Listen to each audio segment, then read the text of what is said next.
smart. So I play in the playground of sociology of religion, but all my stuff, well, most of my stuff is quantitative. So I actually, I wasn't familiar with what was going, I go to conferences where everybody has to have strong empirical evidence. I publish in journals that are international journals that are, the scientific study of religion is what we do. Right.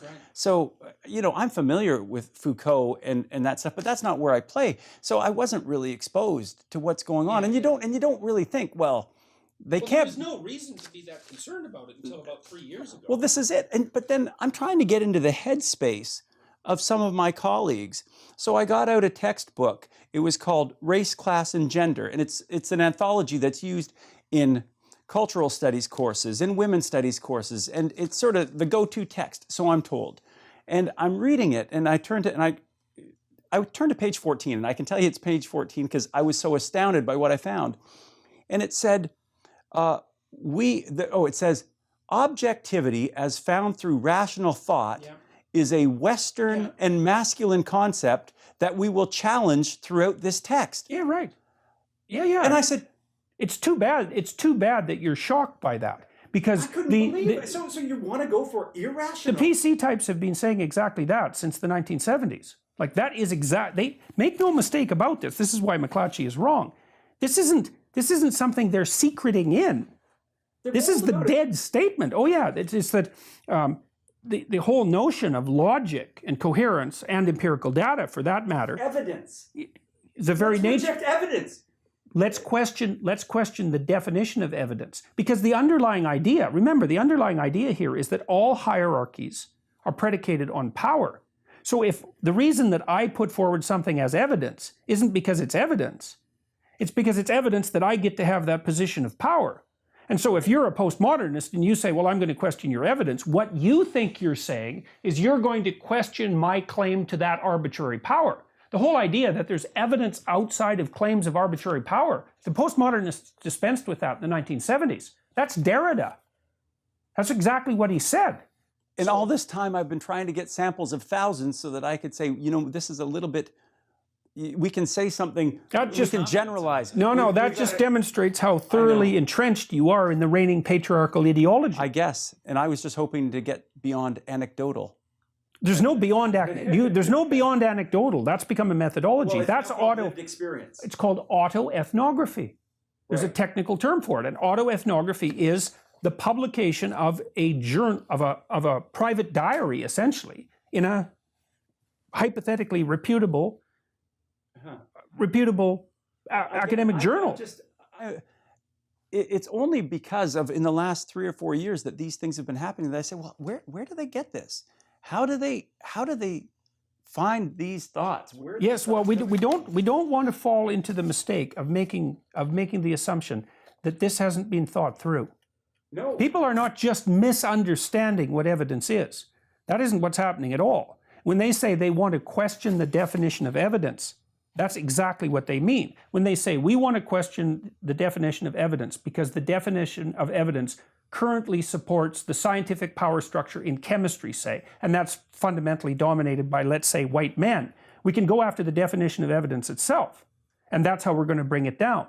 And so the next people on the hit list are going to be the biologists. They're already under attack from the social justice warriors. I just read a paper that said that mathematics is whiteness. Yeah, definitely. I didn't know that mathematics could have a race. Mm-hmm. Yeah, but the thing is, there's nothing illogical about these claims once you accept this central axioms. The axioms are straightforward. The world is a battleground of power hierarchies. That's what it is. There isn't anything else outside of that. And each power hierarchy generates its own internal narrative, including rules for what constitutes evidence, that support and buttress the structure of that hierarchy. And because the hierarchies exclude, then it's in the best interests of the people who are excluded to invert the hierarchy. And of course, they also regard that as just, even though that's part of the incoherence of the entire argument. That's where they have to turn to Marxism. But make no mistake about it, this isn't accidental. It isn't people misunderstanding what constitutes evidence. Not at all. Now, I've been listening to some of your lectures on this for the last year and thinking you sound a little deranged. Well, I might be a little deranged, but I'm not deranged about this. And then this whole episode with Lindsay Shepherd just proves that every dimension of this is about power. The doublespeak, the changing of terminology from harm, the exposing people to ideas could be violent, the sacred circling around the victim group.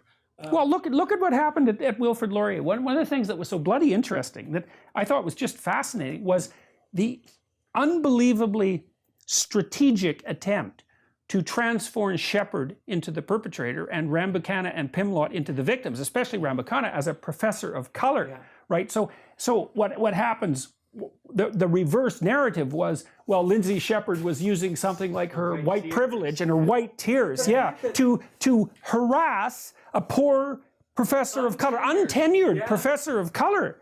And there was every attempt made on the part of the people who were going after Shepherd to make that the narrative. So, and they started accusing everyone of being transphobic just right out of the blocks. Within days of this, we were all tired with that epithet. Immediately. The labels have been just flying, and without any regard to the intent of the person or even the content. Here's something interesting about the transphobia issue too. So I've had at least now a number of good discussions with trans people, by the way, but also a number of letters from trans people over the last year, about 40 of them as a matter of fact, which is a lot of letters because there aren't that many trans people. And every single one of them, I think I got one letter from a trans person who wasn't happy with what I was doing, but every single one of the other letters said the same thing. We are sick and tired of being the poster child for these activists who claim to speak in our name. Because that's another thing that we should be very aware of, is just because an activist comes out and says, I'm a member of this minority group and therefore I speak for them. It's like the first claim might be true, but the second claim is not only unjustifiable, it's actually, I would say it's not racist exactly, but it's groupist, because it's predicated on the assumption that just because you happen to be the member of a class, that you're a representative member of that class. That class is so homogenous that everyone in it is the same enough so that all the members within it can speak for all the other members, right? Used to call that racism when it was applied to racial categories. Well, absolutely. But Lindsay has been very good to point out, and so have some of the media, that there have been transgendered students at Laurier who have spoken out in support of Lindsay. And we have to keep this in mind, that this is not a transgendered issue. No, and neither was my comments on Bill C-16. Right, this is not. Because, I mean, I know that Lindsay, as she even said, she is not transphobic. She supports the rights of transgendered people. She's unequivocal in that. And I think that's message, just cover story for her true right-wing beliefs. Well, and there are transgendered students who have come to her support, and at great personal cost to themselves. Like, those are some brave people there, right? To break with that group, that the hostility in that group is real. In the activist end of the group. On the activist you end bet. of the group. You But bet. they were so quick to take over this issue as their own and claim that the debate itself was violence, and that it was just cover for this transphobic climate that existed.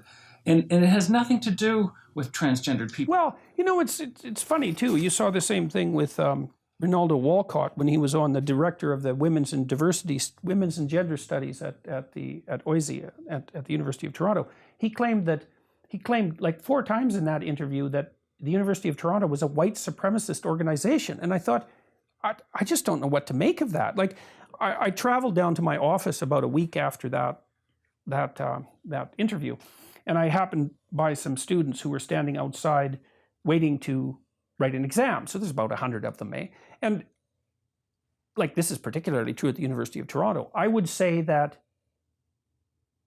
you could look at that group of students for more than 2 seconds and think that that was a white supremacist organization. I mean, it's so ethnically diverse. If you think that the University of Toronto is a white supremacist organization, then what that essentially means is that the most tolerant institution in the most tolerant city, in the most tolerant province, in the most tolerant country in the world is white supremacist. So it's like, well then, well, I don't even know what you could, especially when you say that as someone who's a full professor, I don't know if he's a full professor, who's a professor at that institute. It's like, where's your evidence for this? That same professor was using racial slurs against Lindsay. Oh yes, the white tears thing. And They're also misogynistic, right? Because it's white girl tears. I could never, ever do something like that to any student of any race. I just don't understand how the people on the far left can rationalize that kind of behavior.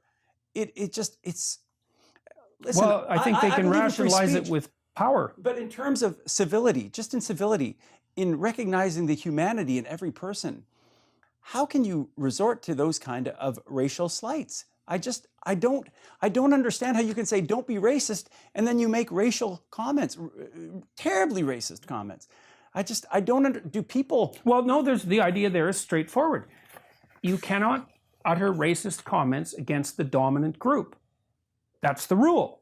If there's a dominant group, so once you identify them as oppressor, you can say anything you want about them because by definition, this is axiomatic in the ideology. You can't say anything racist about the oppressors.